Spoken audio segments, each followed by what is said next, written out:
আমি রূপঞ্জয় ডান্স একাডেমির পক্ষ থেকে রূপঞ্জয় ডান্স একাডেমির পথপ্রদর্শক অর্জুনদাকে বলবো স্যারকে বরণ করে নেওয়ার জন্য।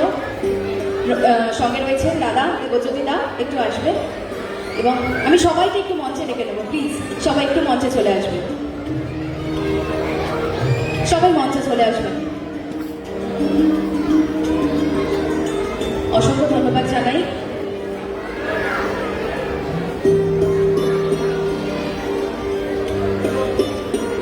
এবং স্যারকে আরও একদিনই সম্বর্ধনা জানাতে চাই, চলে আসবেন। যারা সম্বর্ধনা জানাতে চান মঞ্চে চলে আসবেন।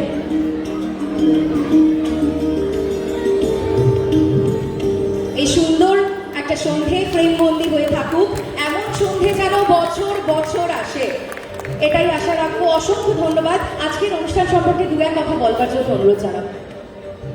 আমি এত দেরি হওয়ার জন্য আমি সকলের কাছে ক্ষমা চাইছি, কারণ অনেকগুলো প্রোগ্রাম ছিল একসাথে। এখানে দুবার টার্ন নিয়েছে আসার জন্য, আবার পেছন দিক দিয়ে টেনে ধরেছে। যাই হোক, আমি ক্ষমা চাইছি এবং আপনাদের রূপম জয় ডান্স একাডেমির পক্ষ থেকে যে আজকে সাংস্কৃতিক কালচার যে প্রোগ্রাম, এখানে অভিভাবকরা আছেন, বাড়ির ছোট ছোট বাচ্চারা আছে যারা আজকের প্রজন্ম এবং এই রাজ্যটাকে কালচারের মাধ্যমে এগিয়ে নিয়ে যাবে। আমি সেই অভিভাবক এবং বাচ্চাদেরকে আমার হৃদয়ের থেকে, অন্তরের অন্তরস্থল থেকে আমি ভালোবাসা এবং প্রণাম জানাই। এখানে শুধু হাবড়া অশোকনগরের মনে হয় নয়, আরো অনেকে আছেন। আমি হাবড়ার বিধায়ক হিসেবে বলতে পারি আপনাদেরকে, এবং অশোকনগরে যিনি বিধায়ক আছেন আমার সাথে খুব ভালো সম্পর্ক, ভীষণ ভালো সম্পর্ক। আপনাদের এই কালচারাল, দেখুন সত্যি কথা যদি বলতে বলেন তাহলে আমি একটু বলি, যদি আপনারা অনুমতি দেন। হ্যাঁ বলুন স্যার। এটাকে হত্যা করা হয়েছিল, কণ্ঠরোধ করা হয়েছিল। যে একটা অভিভাবক, সে হয়তো একটা মতাদর্শে আছে, তাই বলে তার বাচ্চাটা সেই মঞ্চে উঠতে পারবে না, এরকম হয়েছে। এটা আমার দেখা। তো আমি এইটুকু বলবো, আপনাদের যে সাংস্কৃতিক জগৎ, কালচার জগৎ, রাজনীতি আনবেন না আপনারা, এটা আমার অনুরোধ রইল। আপনারা,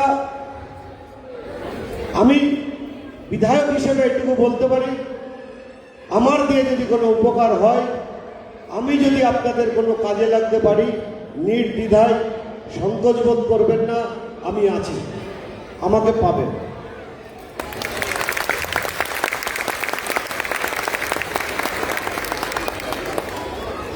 যে নাট্যকর্মী এবং শিল্পী সাহিত্যিকদের আমি নির্বাচনের আগেও বলেছিলাম যে আপনারা স্বাধীনভাবে আপনাদের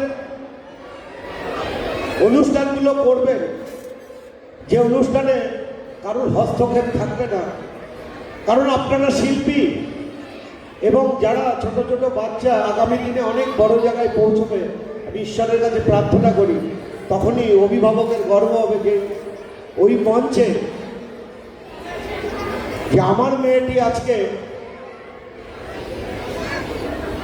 নাচ করছে বা আবৃত্তি করছে বা গান করছে, এটাই অভিভাবকের গর্ব হবে।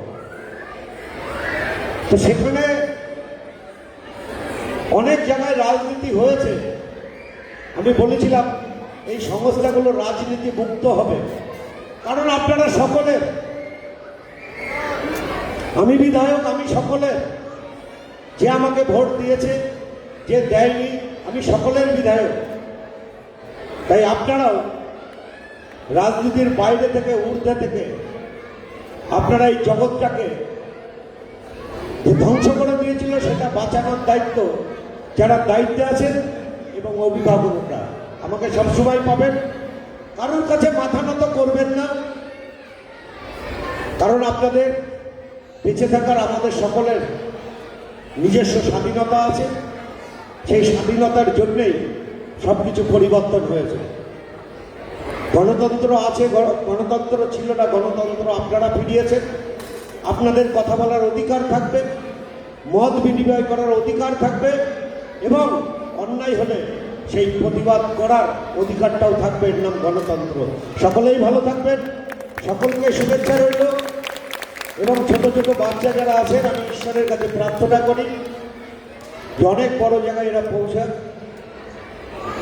বাংলার নাম, বাংলার যে কৃষ্টি কালচার ধ্বংস হয়ে গেছিল, সেটা আপনাদের মধ্যে দিয়ে আবার কবিগুরু রবীন্দ্রনাথ ঠাকুরের সোনার বাংলা ফিরে আসুক। সকলেই ভালো থাকবেন। অসংখ্য ধন্যবাদ জানাই স্যারকে। স্যারের এই ব্যস্ততার মধ্যে থেকেও আমাদের সাথে স্যার ছিলেন। ধন্যবাদ জানাই দেবজ্যোতি দাকে এবং সকলকে, আগত সকলকে জানাই অসংখ্য ধন্যবাদ। এত ব্যস্ততার মধ্যে থেকেও আমাদের সঙ্গে থাকার জন্য। আরও একটি সম্বর্ধনা রূপম জয়ের অভিভাবকের পক্ষ থেকে, আরও একটি সম্বর্ধনা।